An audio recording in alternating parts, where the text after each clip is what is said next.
badhe buka acara saged badhe nyondro monggo. Badhe Mbak, monggo Mbak.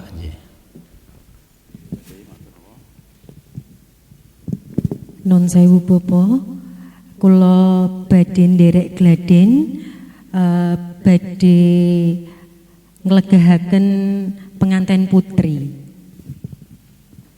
Nun sewu Bapak Suyata, ugi nun sewu para kadang siswa sedaya sederek kula badhe nderek gladen menika rikala badhe nglenggahaken penganten putri wonten ing sasana rinengga.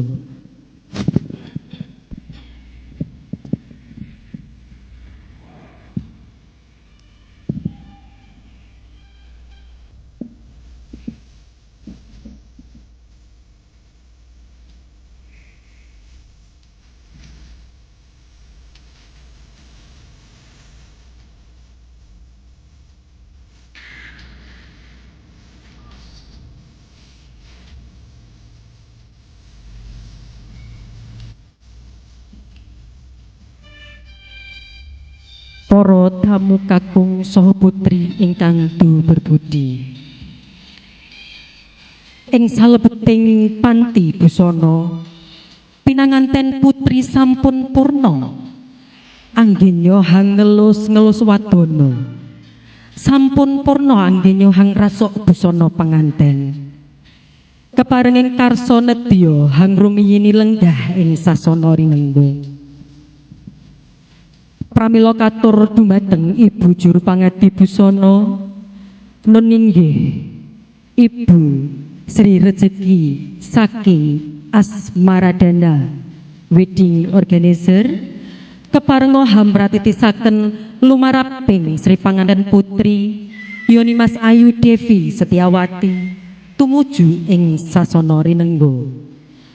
Rinengga rengga sesekaran kang mawa teja.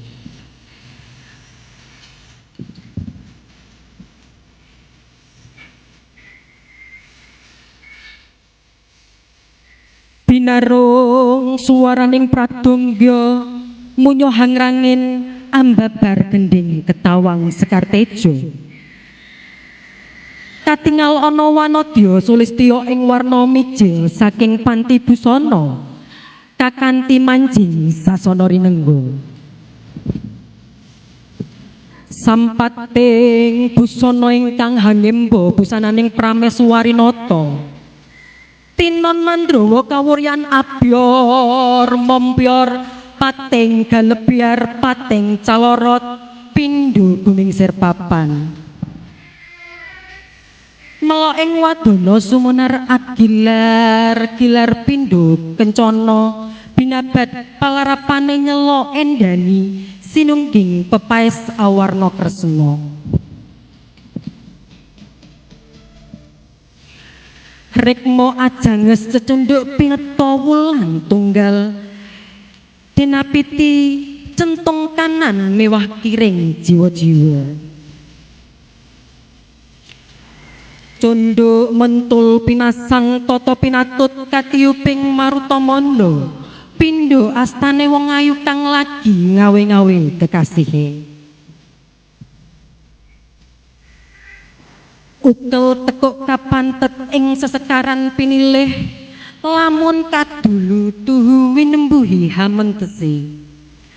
Lamun cinandra katulistianing panganten putri sayekti luwih warna kurang condro.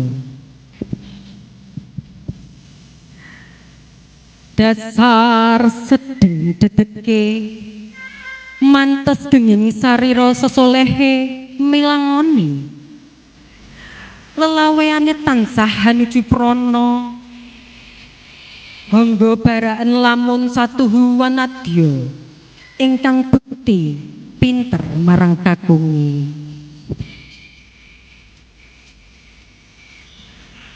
Ing mangking dina lumaksana penganten putri wis ngancik unggihan kang tinuju dening juru sumbaga kaaturan lenggah ing dampar pinastri. para tamu sinedahan ingkang dahat kalengga murda, kawistara Sri Panganten Putri sampun lenggah anggana raras wonten ing sasana ati. Inggih ing sasana rinengga ingkang ateges lenggah piyambakan. Lamun cinitra ing ukara semu kuciwa ing wardaya. Kaya-kaya hangrantu praptaning satriya muda ingkang dadya gegantilaning nala pemanik ing netra kang lagya nabuh negara. Matur nuwun. Matur nuwun Bapak. Matur nuwun Mbak Wiwit. Dados pundi para kadang? Menurut pembiji panjenengan kados pundi? Saenipun wonten pundi? Nggih pancen sampun sae. Menika namung sekedhik kalian gendhingipun dereng saged pas menika kedah geladen Mbak nggih. Nggih. Dados kala wau wonten tembung-tembung wedding organizer. Ingkang pun pikajengaken menika wedding organizer menapa juru rias, juru paes sing nganti kala wau. Mijil saking sanggar kala wau menapa? Saking wedding organizer.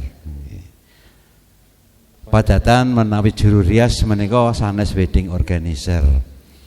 Ingkang wedding organizer nggih wedding organizer. Menika WO. Nggih, nek perias tetep perias nganti busana sanika. Ingkang dados menika nggih nek saking sanggar rias pengantin. Mestinipun ampun ampun wedding organizer. Nggih. Mengke mboten pajeng sanggar riase. Nggih. Terus lajeng kala wonten melok ing wadana. Ketahipun menapa?